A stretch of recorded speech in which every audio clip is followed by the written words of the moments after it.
The man known to history as Winston Churchill was born at Blenheim Palace in the county of Oxfordshire, England on the 30th of November 1874. His father, Randolph Churchill, had been the Conservative Member of Parliament for Woodstock, Oxfordshire, since 1874,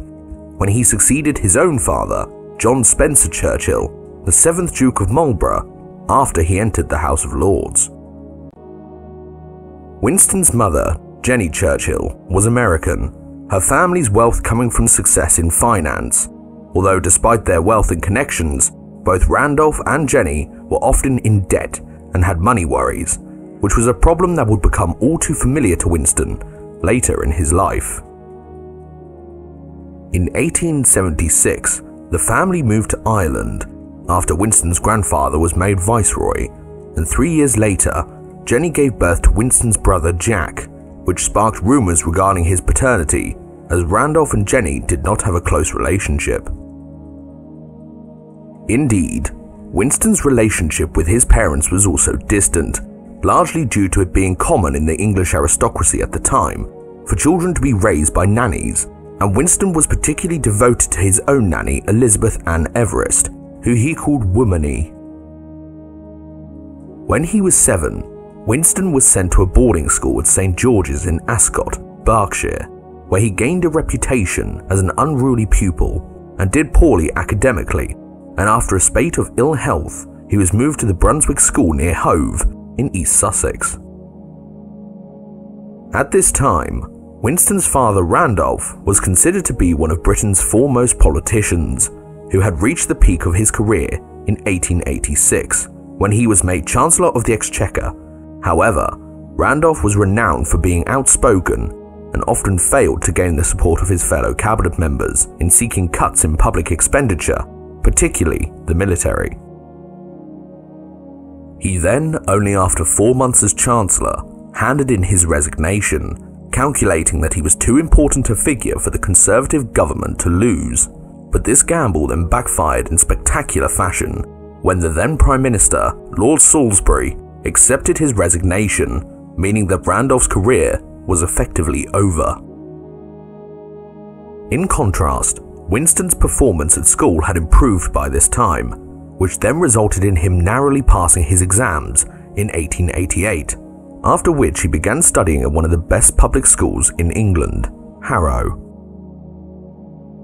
His father was determined that Winston would pursue a career in the military, and after finishing his education, Churchill tried twice and failed to gain entry to the Royal Military College in Sandhurst, but on the third attempt he was accepted, and after a year of training, graduated as a cadet. However, Winston's pride at doing well at Sandhurst was short-lived, as in January of 1895, his father Randolph died of syphilis, which no doubt was a result of his extramarital liaisons, and for some time afterwards, Randolph's cause of death was kept from Winston. In February 1895, Churchill was commissioned as a second lieutenant in the 4th Hussars Cavalry Regiment of the British Army, and he then later that year travelled to the Caribbean, where he fought on the side of the Spanish Army against Cuban nationalists in their war for independence. After this, Churchill made the first of his many visits to the United States, where he spent time in New York, amongst other cities, and it is fair to assume that this journey, combined with Winston's American heritage, did much to form his lasting affection and admiration for his mother's homeland. After returning from North America, Churchill was posted to India in October of 1896, and a year later, in 1897, managed with the support of his mother to join the Malakand Field Force as a correspondent and saw combat against the Mohmand rebels, which he reported on in the British Daily Telegraph. After leaving India, Churchill wrote a book of his experiences, which gained positive reviews, and he then, using his greater notoriety, managed to gain a place on Herbert Kitchener's expedition to the Sudan to take on Abdullah ibn Muhammad, who had established an Islamic caliphate in the country. Ibn Muhammad had previously been one of the right-hand men of Muhammad Ahmad, the self-proclaimed Mahdi, or Guided One, who according to Islamic prophecy was supposed to rid the world of evil and, along with Jesus, defeat the false Messiah or Antichrist. The Mahdi had started his Islamic uprising in the Sudan in 1881 and initially led a successful campaign in the region, even defeating a British-led Egyptian army at the Battle of Sheikhan in November 1883. This prompted the British Liberal government, who deemed the country not to be worth fighting for, to send Major General Charles Gordon to the Sudanese capital of Khartoum to evacuate Egyptian civilian personnel, but Gordon, on arrival, decided to fortify the city as the Mahdi's army had cut off river traffic on the River Nile to the north, making an evacuation impossible. Khartoum then fell to the Mahdi in January of 1885 after a 10-month siege, and Gordon, who was by this time a hero in Britain, was killed in the fighting and beheaded. However, the Mahdi himself also died soon afterwards of typhus and was replaced by Abdullah ibn Muhammad, who ruled over the Sudan until 1896, when the British, fearing a French invasion of the country, sent the previously mentioned invasion force to defeat the Islamists once and for all. Kitchener's army then journeyed down the Nile and defeated Ibn Muhammad's forces at the Battle of Omdurman, and Winston, a few days after the battle, was involved in a cavalry charge against the remnants of Muhammad's forces. Afterwards, Churchill wrote his account of the conflict, entitled The River War, in which he criticised Kitchener's handling of the campaign. Indeed, Churchill would become a prolific writer during his lifetime, eventually publishing over 24 books, with each often consisting of several volumes. After returning home, Winston sailed to South Africa to take part in the Boer War, and was, after being involved in several engagements, captured when the troop train he was travelling on was derailed during an ambush. Churchill was then sent to a prisoner of war camp near Pretoria, but managed to escape by climbing over the perimeter fence surrounding the camp, and, after being sheltered by sympathetic locals, succeeded in sneaking aboard a freight train heading to neutral Portuguese East Africa. His escapades during this period attracted a great deal of public attention, as well as praise in the British press, as the Boers had started a large-scale manhunt for him. Therefore, his successful escape was seen as a propaganda victory. Instead of sailing home and reaping the benefits of his newly found acclaim, Churchill sailed to Durban and was appointed as a lieutenant in the South African Light Horse before joining Redvers Buller's attempt to relieve the siege of the small town of Ladysmith in the Natal region of South Africa.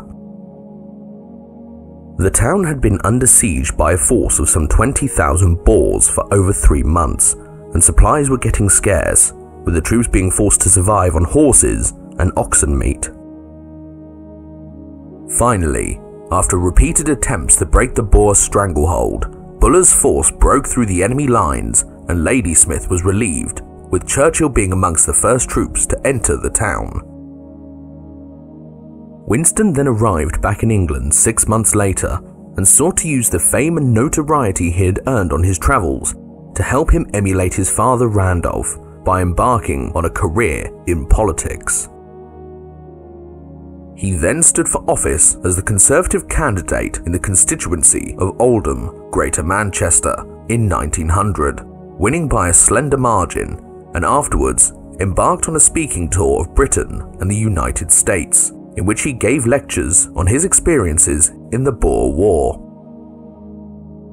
Churchill then, after returning home, threw himself into politics with the same vigour or rashness as he had exercised in his military career, by making controversial speeches over the next 2 years, in which he attacked the Conservative government of which he was a member. In these speeches, Winston continually criticised the Prime Minister, Arthur Balfour, and his cabinet for their policies on free trade restrictions and excessive military expenditure, and over the coming years continually voted against his own party, which inevitably resulted in him forming close political ties with the opposition Liberals. This disobedience eventually culminated in Churchill crossing the floor and joining the Liberal Party in 1904, which resulted in his deselection as a Member of Parliament for Oldham, but this gamble eventually paid off, as little over a year later, when the Liberals came to power in 1906, Winston was elected to be a Member of Parliament for Manchester North West instead. Churchill was then given the position of Under-Secretary of State for the Commonwealth Office and worked to ease the continuing tensions in South Africa between British immigrants, the Boers, and the native population. Winston then embarked on a European and African holiday in 1906, in which he progressed across France and Germany, at one point meeting Kaiser Wilhelm, before travelling through Italy and on to Africa and Kenya, where he went game hunting. In 1908, Winston, who was now president of the Board of Trade, lost his seat in Manchester and was instead given a safer seat at Dundee in Scotland, after which he played an important role in the instigation of labour exchanges and unemployment insurance, which after a fierce struggle were approved in 1910, along with a myriad of other progressive liberal reforms, such as the Old Age Pensions Act of 1908. Indeed, it is fair to say that Churchill's political views were complex in the extreme, as he supported trade unions and welfare programs early in his political career, but later, on the other hand, argued for the preservation of Britain's empire. In short, Churchill was a complex character politically, as he evidently had some socialist, liberal, and conservative views, which can perhaps explain his changing allegiances during his career in Parliament. In 1908, Winston married Clementine Hosier, who would come to play a crucial role in his success in life, and it is entirely possible that without Clementine, Winston would not have been able to achieve the things he did in his career or recover from his regular bouts of depression, which he referred to as his black dog. In 1910, Churchill, despite still being relatively young, was appointed Home Secretary and attracted controversy on various incidents, such as the Cambrian Colliery dispute, his opposition to the suffragette movement, and the infamous siege of Sydney Street, in which two Latvian revolutionaries were cornered after committing a number of robberies and murders in Greater London, during which Churchill took control of the incident in person, which drew much criticism in the press. In 1911, Churchill was appointed to be First Lord of the Admiralty, placing him in charge of Britain's Royal Navy, which was then the most powerful on Earth. However, this maritime supremacy was beginning to become fragile at this time, as a host of nations around the globe were building scores of powerful warships. The decade before World War I had seen Britain and Germany in a naval arms race, and Winston was now tasked with overseeing the construction of a number of new battleships, including the Queen Elizabeth class, which were the fastest and most powerful ships ever launched by the Royal Navy at this time. After the outbreak of World War I and the stalemate of trench warfare on the Western Front, the decision was made to attempt to knock Germany's ally Turkey out of the war by seizing control of the land surrounding the Dardanelles, which controlled the western approaches from the Mediterranean Sea to the Turkish capital of Constantinople and the Black Sea beyond. A combined British and French naval task force then set sail to capture the Dardanelles in early 1915, which ended in disaster after the Allied force failed to capture its objectives in the face of stubborn Turkish resistance. This, in turn, resulted in a 10-month battle of attrition, which only ended with the humiliating withdrawal of the Allied forces from the Dardanelles, in which they lost some 300,000 men, dead or wounded. Churchill, who, as First Lord of the Admiralty, had been one of the operation's prime advocates, was demoted in the aftermath of the campaign, as he was largely blamed for the expedition's defeat and the massive loss of life that resulted. This was a devastating blow for Winston, as the Gallipoli campaign, as it is now known, stained his reputation for decades and would almost certainly have ended the careers of less determined or driven men. In an effort to redeem himself, Churchill then volunteered to rejoin the army and was posted to the Western Front in early 1916 as a major with the Grenadier Guards and later a lieutenant colonel with the Royal Scots Fusiliers, with whom he saw combat on numerous occasions and was much respected by the troops under his command. Few, if any, could question Winston's bravery, but Lloyd George, who became Britain's Prime Minister in December of 1916, questioned if Churchill cared more about his own reputation and career than the fate of the country, and this nagging doubt about Churchill's motivations would remain in the minds of many of his detractors for years to come. Winston then returned to Parliament in the spring of 1916, and for the remainder of the war held important positions within the coalition government, including Minister for Munitions, Secretary of State for War, and Secretary of State for Air. An interesting fact about Churchill is that he was instrumental in the development of the tank, which would prove crucial in breaking the stalemate on the Western Front in the latter stages of the conflict, and it could be said that he played an important role in securing victory in both world wars. After the armistice of 1918, whilst at the War Office, Winston had a hand in the failed attempt to intervene in the Russian Civil War against the Bolsheviks, and after being appointed Secretary of State for the Colonies in 1921, was also involved in the instigation of the Anglo-Irish Treaty, which made Southern Ireland an independent nation and started the gradual disintegration of the British Empire. Then, in the 1922 election, Winston lost his seat in Dundee, largely due to him recovering from an appendix removal, after which he drifted away from the Liberals but became a vocal critic of the new Labour government. Churchill had, by the early 20s, begun to once again associate himself with the Conservative Party, and after winning a seat in Parliament for the constituency of Epping, was appointed by the new Prime Minister Stanley Baldwin to the post of Chancellor of the Exchequer in 1924, which prompted him to then rejoin the Conservatives. However, Churchill's tenure as Chancellor was not that much more successful than his late father's, largely due to his disastrous policy of bringing Britain back into the gold standard. This was a form of account that fixed the price of money to that of the gold supply, and Churchill later admitted this was a mistake as deflation of the pound ensued and public spending was limited to the gold supply, meaning that in the coming Great Depression, the government had restricted cash flow with which to stop the banks from collapsing and stimulate the economy. It should be noted also that Churchill was a deeply unpopular figure in many ordinary people's eyes at this time, as they saw him as a warmonger, career politician, and political turncoat, whose decision to rejoin the gold standard had consigned an entire generation into abject poverty. The Conservatives were then soundly defeated in the general election of 1929, which resulted in Churchill being sidelined within the party, largely due to his unpopular opposition to Indian Home Rule, his actions regarding the gold standard, and his seemingly ever-changing allegiances. This in turn led to his decade-long wilderness years, in which Winston retreated from politics and focused on writing and his painting, which he in large part undertook to ease his sense of failure and depression.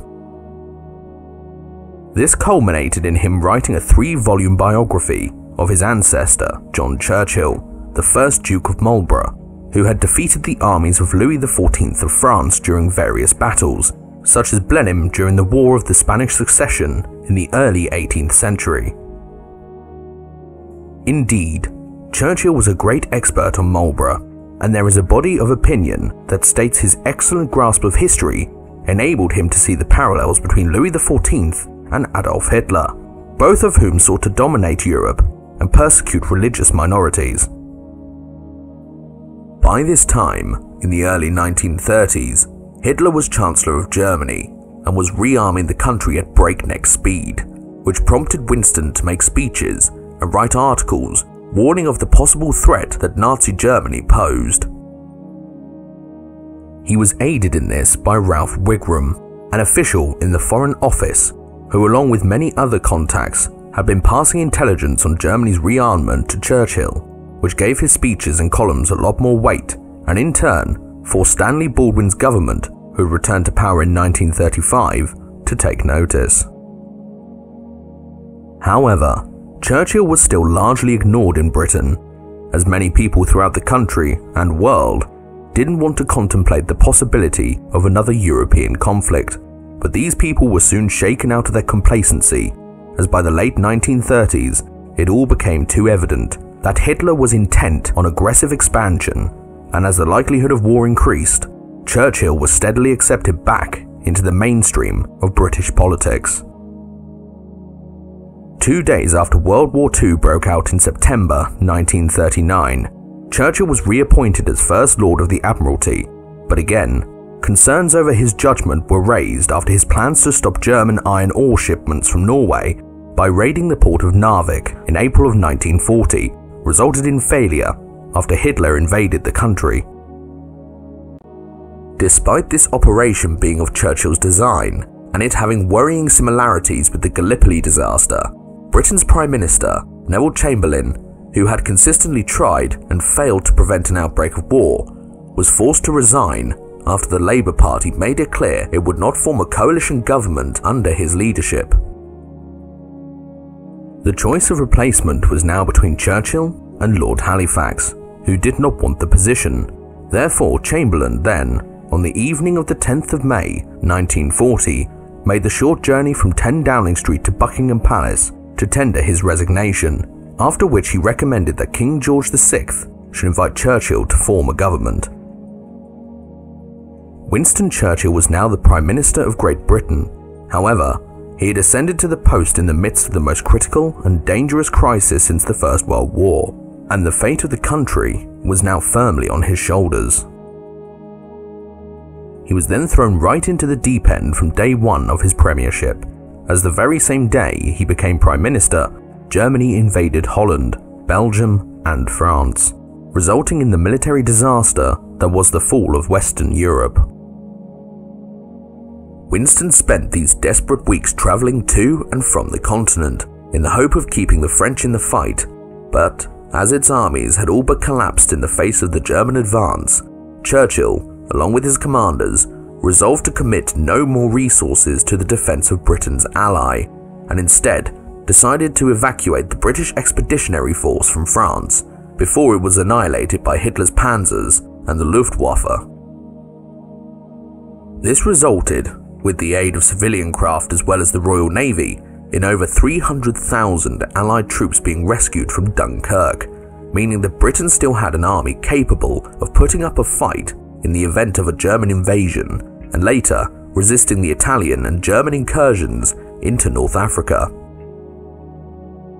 Churchill now set about silencing the voices within his own government, particularly Lord Halifax, who were arguing for peace negotiations to begin with Hitler, and after doing so, began the mammoth task of reorganizing the country's defenses for the inevitable onslaught. After the surrender of France, the north of the country was occupied by Hitler's armies, and the vassalized south remained under the control of Philippe Pétain, with its capital being in the French city of Vichy. However, even though France itself had been dismembered, the country still had an empire, and along with it, a large war fleet based in the North African colony of Algeria. But with Vichy France effectively now being under German control, Churchill decided that Britain could not risk the French fleet falling into German hands, and ordered a naval task force to set sail into the Mediterranean in order to end the threat one way or another. Then, on the 3rd of July 1940, the British fleet arrived off the coast of Algeria and demanded the French hand over their battleships, but they refused, and the British then opened fire on their former allies, sinking one of the French battleships, damaging 2 others, and killing some 1,300 sailors. This was seen as treachery in France, and is still seen by many in the country today to be a war crime. However, from Britain and Churchill's perspective, the danger of the French fleet falling into German hands was too large to ignore, and although ruthless, its sinking was essential to ensure Britain's naval supremacy in the Mediterranean. Hitler's planned invasion of Britain then commenced in July 1940, with mass air attacks on ground targets and radar installations across southern England, which were designed to cripple the country's air defences and facilitate a cross-channel invasion. However, Britain was well prepared for the German Luftwaffe, as it had pioneered the world's first air defence network, which is known today as the Dowding system, after the head of RAF Fighter Command, Hugh Dowding. This involved radar stations along England's south coast being linked via landlines to Fighter Command headquarters at Bentley Priory in northwest London, which along with the Royal Observer Corps enabled the British to build a live strategic overview of all inbound enemy air activity and thusly send the required numbers of fighters to intercept them. This system was, far more than the British Hawker Hurricane and Supermarine Spitfire, responsible for the eventual wearing down of German resistance in the Battle of Britain, as without it, the RAF would only have been able to defend the country's skies by means of random patrols. Over the coming months, the RAF and the Luftwaffe engaged in aerial combat above the skies of Britain, with massive losses on both sides, until by the end of the summer, the RAF was on its knees. However, on the 25th of August 1940, RAF bombers hampered by heavy cloud cover over Berlin dropped their payloads on residential areas, which in turn prompted Hitler to undertake reprisal bombing raids across London in what we know today as the Blitz. This change in strategy effectively saved Britain from any possible invasion, as the Luftwaffe now concentrated its efforts on bombing London instead of destroying the RAF, which quickly regrouped and strengthened its numbers of pilots and aircraft over the coming months. During the Battle of Britain and the Blitz on London, Churchill rallied the populace with some of the most famous speeches ever broadcast, which helped the British people realise the gravity of the threat which faced them, and also helped them strengthen their resolve to carry on the fight. Indeed, Winston's rallying of the British population was particularly crucial, as the country was now alone against Nazi Germany, and as its navy was scattered throughout the world, and Imperial Japan was now threatening military expansion of its own, things were desperate in the extreme. The war situation was then further complicated when the Italian fascist dictator Benito Mussolini, thinking Britain was too weak to oppose him, ordered the invasion of British-controlled Egypt in September 1940 via Italian Libya. This invasion was soon crushed, however, by British counterattacks, which forced the Italians back towards Tunisia, and in turn prompted Hitler, who feared a British victory would secure their dominance of the Mediterranean, to send General Erwin Rommel and the Afrika Korps to intervene. One of the few options that still lay open to Britain was to seek the assistance of the United States, and Churchill, being half American on his mother's side, had long enjoyed good relations within the country, and in particular with its president, Franklin D. Roosevelt. The two men had much in common with one another, as they shared a love of the Navy and had been exchanging correspondence and gifts for some years, including Winston giving Roosevelt a signed copy of his biography of the Duke of Marlborough during the 1930s. This relationship was perhaps one of the most important factors in the eventual victory over the Axis powers, as Britain could simply not hope to defeat Germany, Japan, and Italy alone, and desperately needed assistance and supplies. Despite many within the United States, particularly those of Irish descent, understandably hating the British, Roosevelt, after careful and protracted lobbying, secured enough support to assist Britain, resulting in the system of aid which is known today as Lend-Lease. This was a program which involved the United States supplying Britain, Free France, China, and later the Soviet Union with food and war materials in return for gold, money, and access to naval bases throughout the globe. This was crucial in keeping Britain, which by now was a shrinking world power, in the conflict, and without it, it is almost certain the country would have had to secure peace terms with the Axis powers in 1941. It should not be forgotten also that Churchill was instrumental in securing the backing of the United States and Roosevelt. Indeed, him securing Lend-Lease was arguably one of his most important achievements, as without it, defeat would have been almost certain. The battle for North Africa was in full swing by this stage, a low point coming when the Germans captured Tobruk in 1942, and afterwards threatened to overrun Egypt, which would have almost certainly knocked Britain out of the war, as the Suez Canal was vital for the flow of supplies between Europe and Britain's empire, not to mention the massive oil reserves in the Middle East beyond it. Churchill also gave the go-ahead for the formation of the world's first Special Forces units at this time, namely the Commandos and the Special Air Service, or SAS, which consisted of volunteers who were given intensive extra training and better weaponry than regular troops. The Commandos were involved in various raids on the continent during World War II, including the brilliant raid on Saint-Nazaire, in which the only docks in France capable of holding the massive German battleship Tirpitz were destroyed. The SAS, on the other hand, were formed in North Africa and conducted brilliant raids behind enemy lines in the desert, destroying hundreds of German aircraft and various installations, severely damaging their fighting capability. Indeed, certain generals were against the use of special forces at the time, but Churchill overruled them, seeing their potential to cause havoc behind enemy lines as crucial to the war effort. Winston would later go on to champion the use of civilian resistance groups on mainland Europe, which were often directed and supplied by Britain's Special Operations Executive, or SOE, which conducted thousands of daring raids across occupied Europe during World War II.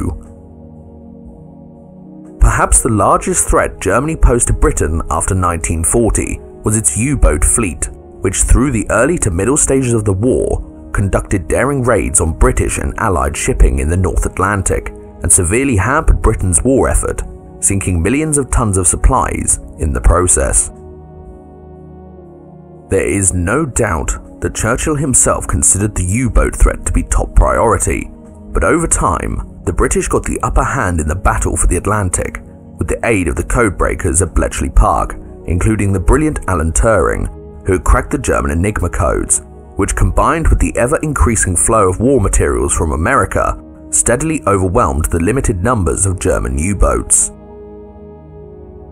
In the meantime, Hitler had embarked on his massive invasion of the Soviet Union in the summer of 1941, which quickly became the main focus of his attention, as it became clear to both him and the German High Command that subduing Stalin's Russia was not the easy task they had first thought.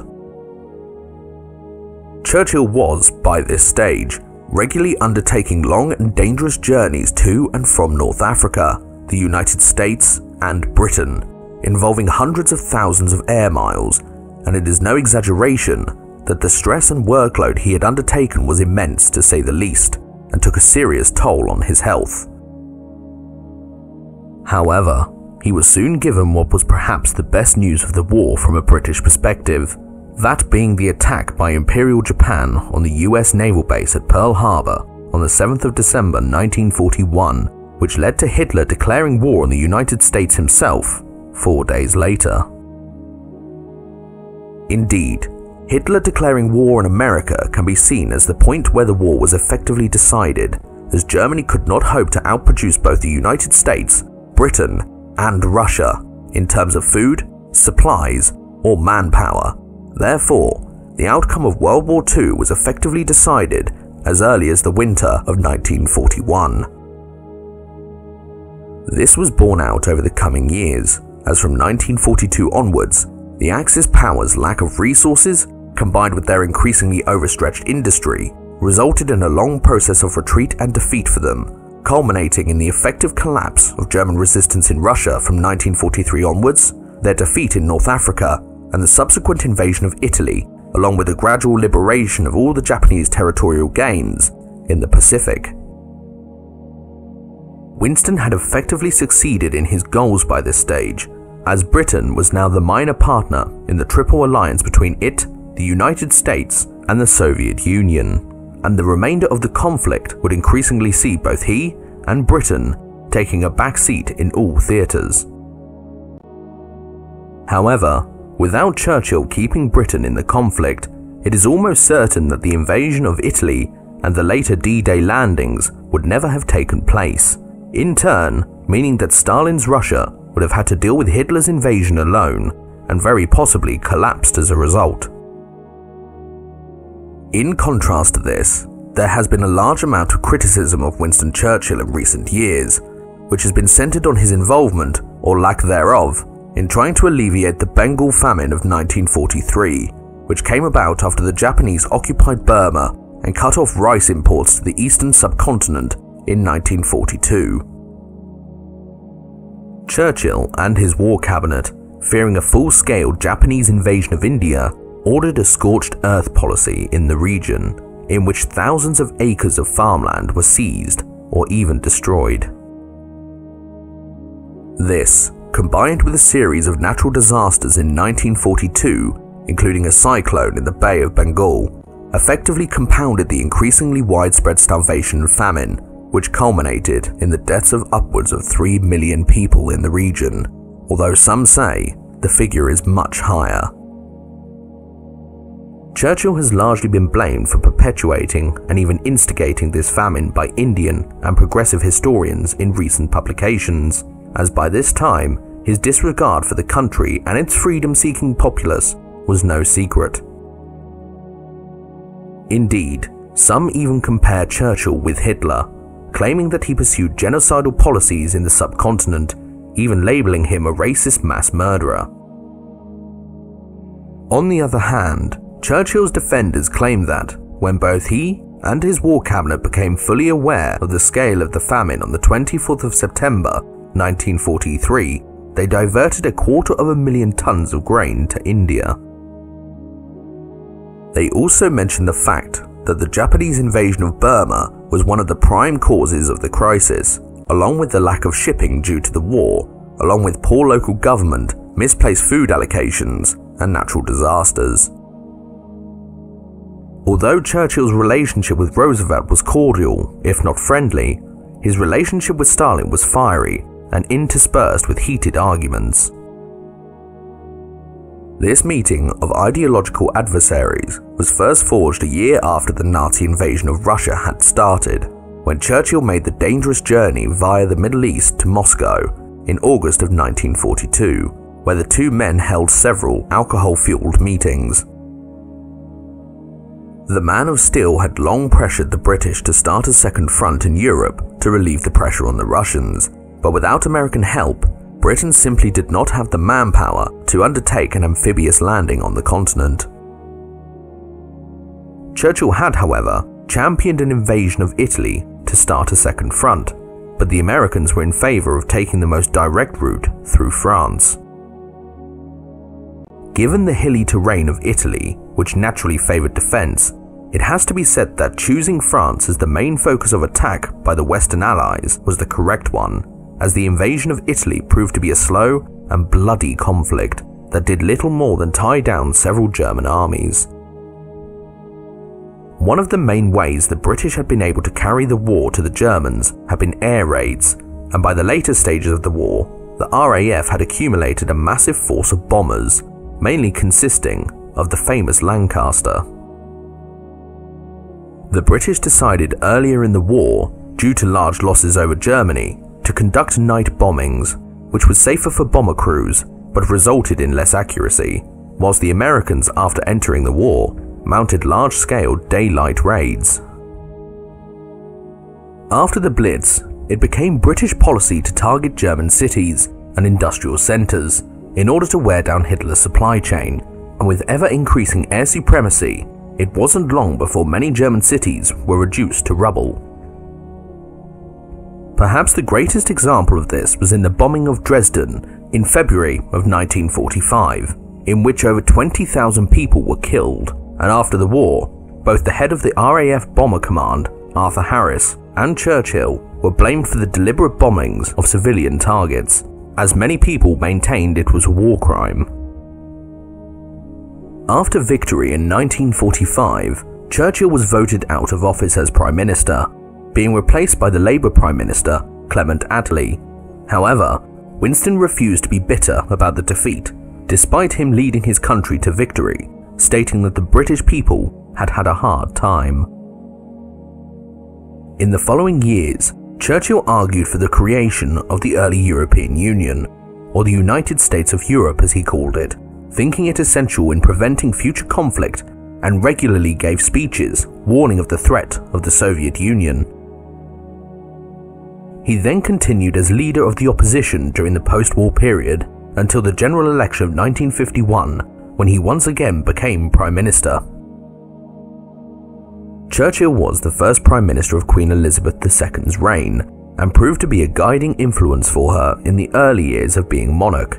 However, his second tenure as Premier was largely dominated by struggling to deal with Britain's reducing role in the world and its withdrawal from empire, which was largely due to the country's near-exhausted and massively indebted economy. By this stage in his life, Winston had suffered numerous heart attacks and strokes, an early example of which occurred as early as 1941, when he had a heart attack whilst visiting President Roosevelt at the White House, and he also suffered another 2 years later after a bout of pneumonia. In many ways, it is remarkable that Winston lived to the age he did, as by modern standards, he was an alcoholic and was rarely to be seen without a drink or one of his famous Cuban cigars.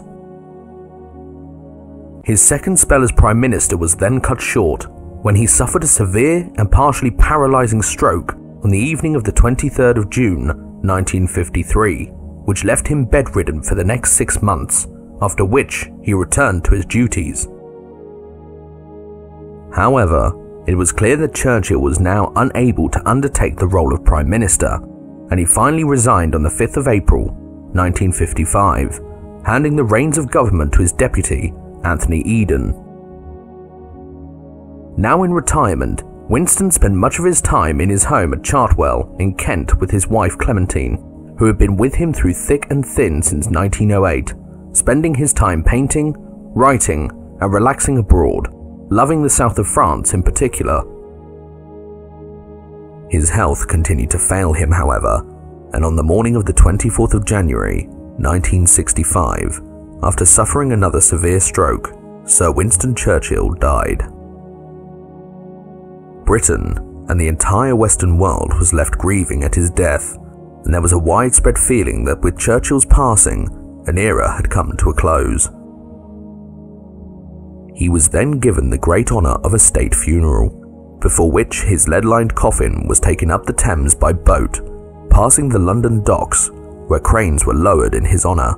before being taken to St. Paul's through the streets, lined with tens of thousands of grieving people. He was then taken by train to Woodstock, Oxfordshire, and laid to rest in the Churchill family cemetery at the Church of St. Martin's in the village of Blaydon, less than a few miles from his birthplace at Blenheim Palace.